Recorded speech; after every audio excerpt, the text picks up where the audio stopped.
Hello everyone, this is second part of chapter number 1 map and globe, and today's first topic is directions on a map. In this topic you will know what are cardinal directions and what are sub directions. So dear students, every map follows a system of direction. Her map direction के system को follow करता है, एक दिशा प्रणाली को follow करता है, जिससे हमें किसी भी मैप में किसी भी प्लेस की डायरेक्शन को फाइंड आउट करने में आसानी होती है. The 4 cardinal directions are north, east and west. North, south, east and west. किसी भी मैप में 4 कार्डिनल डायरेक्शंस होती हैं, 4 प्रमुख दिशाएं होती हैं. इनके नाम हैं उत्तर, दक्षिण, पूर्व और पश्चिम.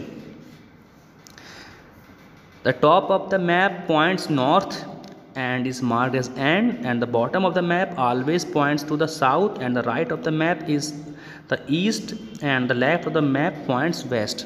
किसी भी मैप का जो टॉप पार्ट होता है उसको हम N से यानी कि नॉर्थ डायरेक्शन को शो करते हैं, N से मार्क करते हैं. बॉटम को हम साउथ डायरेक्शन S से मार्क करते हैं. राइट में ईस्ट होता है, E से मार्क करते हैं. लेफ़्ट में W यानी कि वेस्ट होता है, इसको हम W से मार्क करते हैं. तो इस तरह से हम किसी मैप पर डायरेक्शंस को फाइंड आउट कर सकते हैं. इसके अलावा कुछ सब डायरेक्शंस होती हैं जिनके नाम होते हैं north east, north west, south east और साउथ वेस्ट. ये सभी सब डायरेक्शंस होती हैं जो कि इन मेन डायरेक्शंस के बीच में होती हैं. जैसे कि नॉर्थ और वेस्ट के बीच में होगा नॉर्थ वेस्ट, तो यहाँ पर नॉर्थ वेस्ट मिलेगा हमें, और यहाँ पर हमें मिलेगा नॉर्थ ईस्ट. इसी तरह से यहाँ पर और इसी तरह से यहाँ पर. तो 4 कार्डिनल डायरेक्शंस हैं और 4 ही हमारे पास सब डायरेक्शंस होती हैं. So here a picture has been given. You can read this picture. How you can read this picture? See, these are 4 main directions and these are sub directions which have been shown. Scale of map. As we cannot show the actual size of the earth or even a small space on a map, we need a scale. हम अर्थ के actual size को, यहाँ तक कि एक छोटे से space को भी, छोटी सी जगह को भी मैप पर नहीं शो कर सकते. इसके लिए हमें ज़रूरत पड़ती है स्केल की. स्केल यानी कि पैमाना. ये स्केल हमें हेल्प करता है किसी भी मैप पर 2 प्लेसेस के बीच का जो डिस्टेंस है, जो दूरी है, उसको फाइंड आउट करने में हेल्प करता है. अब स्केल होता क्या है? सो a scale is therefore a ratio between the distance on a map and the actual distance on the ground. एक स्केल मैप पर डिस्टेंस और एक्चुअल ग्राउंड पर जो डिस्टेंस होता है उसके बीच का एक रेशियो होता है, उसके बीच का अनुपात होता है. आखिर कैसे रीड करते हैं? It is linear and each division on the scale which is equivalent 1 centimeter on the map is equivalent to 100 kilometer on the ground. जो मैप होता है ये लीनियर होता है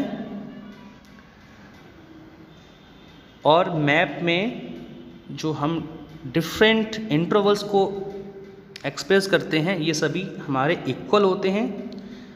मैप पर अगर हमने 1 सेंटीमीटर लिखा है तो हम वहाँ स्केल शो करेंगे कि मैप का 1 सेंटीमीटर इक्वल है 100 किलोमीटर ऑन द ग्राउंड के. मैप पर शो किया गया 1 किलोमीटर, 100 किलोमीटर मैप पर शो किया गया 1 सेंटीमीटर ग्राउंड के 100 किलोमीटर के इक्वल होगा. तो इस तरह से हम मैप की हेल्प से डिस्टेंसेस को फाइंड आउट करते हैं.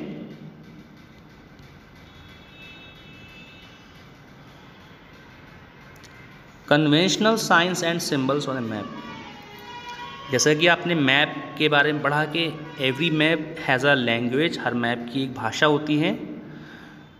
इस भाषा को हम साइंस और सिंबल्स के रूप में समझते हैं.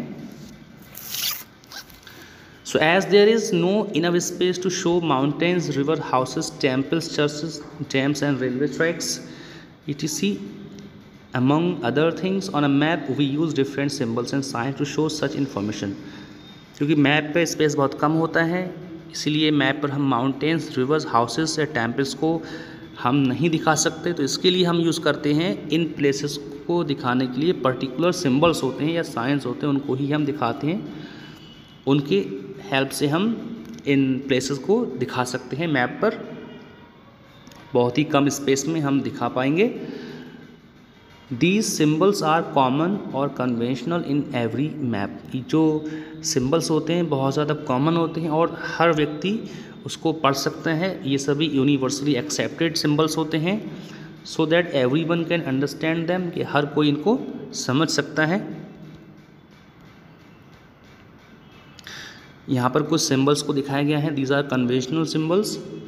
सब look at this and these lines show international boundaries and these lines show state boundaries and these show metal road, forest, capital city, bridges, temple, church, post office and police stations.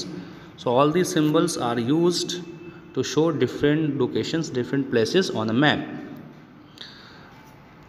Colours of a map, map पर हम different colours use करते हैं, different shades भी use करते हैं। We also use colours to show different features on map. हम किसी भी प्लेस के डिफरेंट फीचर्स को दिखाने के लिए अलग अलग कलर्स को और कलर के अलग अलग शेड्स को भी हम ये लोग यूज़ करते हैं। A key is given to understand what each colour and symbol means.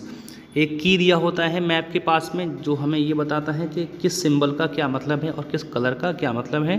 The key shows the height of the land, और जो की होता है वो ये बताता है कि उस लैंड की, उस ज़मीन की ऊंचाई कितनी है, या उस जो पहाड़ को हम दिखा रहे हैं उस पहाड़ की ऊंचाई कितनी है।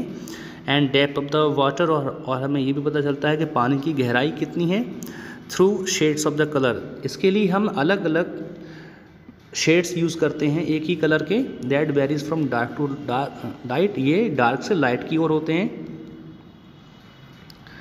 जैसे कि इस पिक्चर में हमें दिखाया गया है अलग अलग शेड्स हैं, ब्राउन कलर है, ग्रीन है, डार्क ग्रीन है, डार्क ब्राउन है, लाइट ब्राउन है। यहाँ पर डिफरेंट कलर्स को दिखाया गया है। कुछ जगह पे डार्क कलर है, यहाँ पर हम ब्लू कलर भी देख सकते हैं, डार्क ब्लू है, वाइट कलर का भी यूज़ हुआ है। यहाँ पर आप देख सकते हो ये वाइट कलर है, ये स्नो कैप पीक्स के लिए यूज़ हुआ है। यहाँ पर ये ब्राउन कलर है, ये माउंटेन्स के लिए यूज़ हुआ है, फॉरेस्ट के लिए यूज़ हुआ है। ग्रीन कलर और ब्लू कलर यूज़ हुआ है ओशियंस के लिए, रिवर्स के लिए, लेक्स के लिए। आइए पढ़ते हैं इसको। Oceans, seas, lakes, rivers are shown in the blue colour. Oceans को, सीज को, लेक्स को, रिवर्स को हम ब्लू कलर से दिखाते हैं। Dark blue shows deep water, गहरे नीले रंग का मतलब है गहरा पानी। And the light blue colour shows shallow water, और हल्का ब्लू कलर दिखाता है उथला पानी, मतलब पानी की गहराई कम है। और यहाँ पर आप देख सकते हैं एक की दिया हुआ है पढ़ने के लिए। इस मैप को हम कैसे पढ़ेंगे, यहाँ पर इन मीटर्स लिखा है,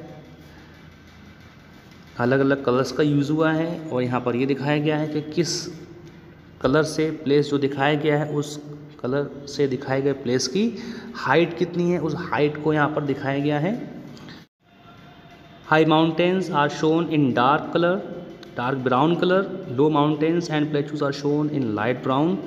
हाई माउंटेन्स, ऊंचे पर्वतों को हम दिखाते हैं डार्क ब्राउन से, और लो माउंटेन्स को हम दिखाते हैं लाइट ब्राउन से।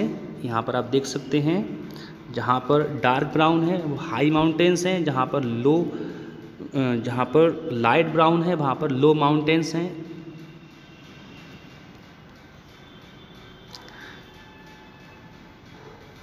Snow capped mountains are shown in white.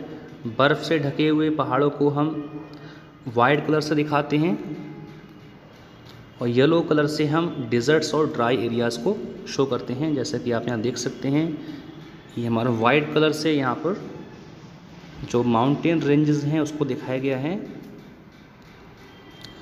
Yellow colour का मतलब है डिज़र्ट्स, तो यहाँ सब में डिज़र्ट्स पाए जाते हैं, तो इसलिए इसको येलो कलर से दिखाया गया है।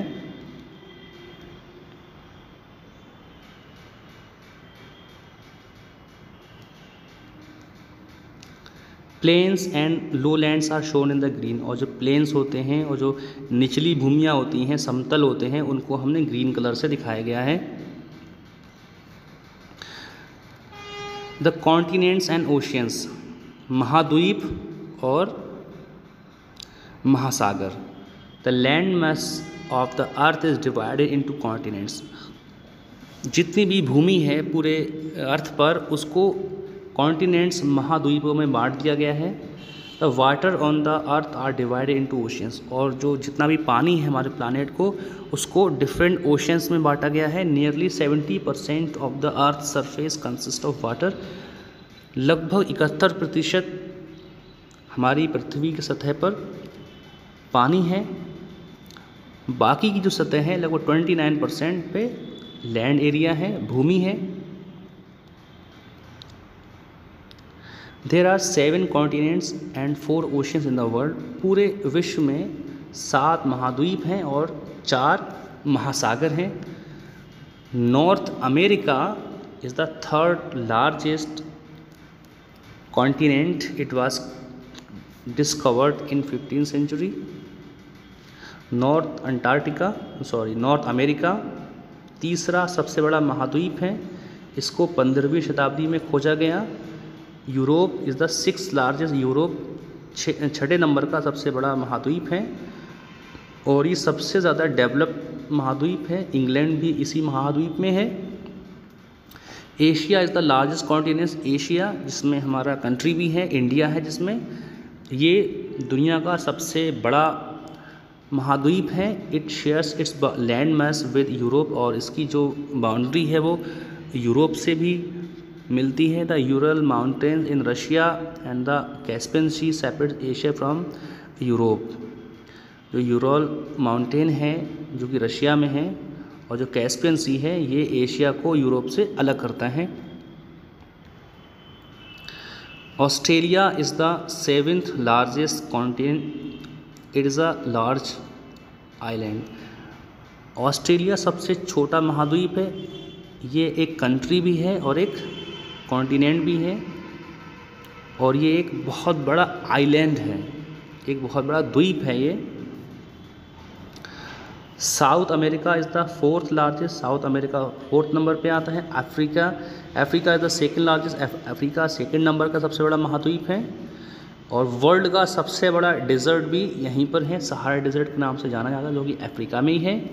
अंटार्कटिका 5th लार्जेस्ट कॉन्टिनेंट है, अंटार्कटिका 5वां सबसे बड़ा महाद्वीप है। ये हमेशा बर्फ़ से ही ढका रहता है। ओशियंस, महासागर, these are very large water bodies, ये बहुत बड़े वाटर बॉडीज़ होते हैं। एंड हैव सेलाइन वाटर, और उनका जो पानी होता है वो नमकीन होता है, खारा पानी होता है। The Pacific Ocean is the largest and the deepest ocean, Pacific प्रशांत महासागर सबसे बड़ा और सबसे गहरा महासागर है। Arctic Ocean is the smallest and shallowest ocean, Arctic Ocean सबसे छोटा और सबसे उथला महासागर है, इसकी गहराई सबसे कम है। The Atlantic ocean is the busiest ocean with many ships moving about in its water, Atlantic ocean सबसे ज़्यादा व्यस्त महासागर है क्योंकि इसमें बहुत से शिप्स इधर उधर आते जाते रहते हैं इसके पानी में। The Indian ocean is the only ocean named after a country, Indian ocean एकमात्र ऐसा महासागर है जिसका नाम एक देश के नाम पर है। द अंटार्कटिक और southern ocean is a frozen ocean, Antarctic और साउदर्न, अंटार्कटिक या फिर साउदर्न ओशियन ये जमे हुए ओशियंस हैं। So the chapter ends.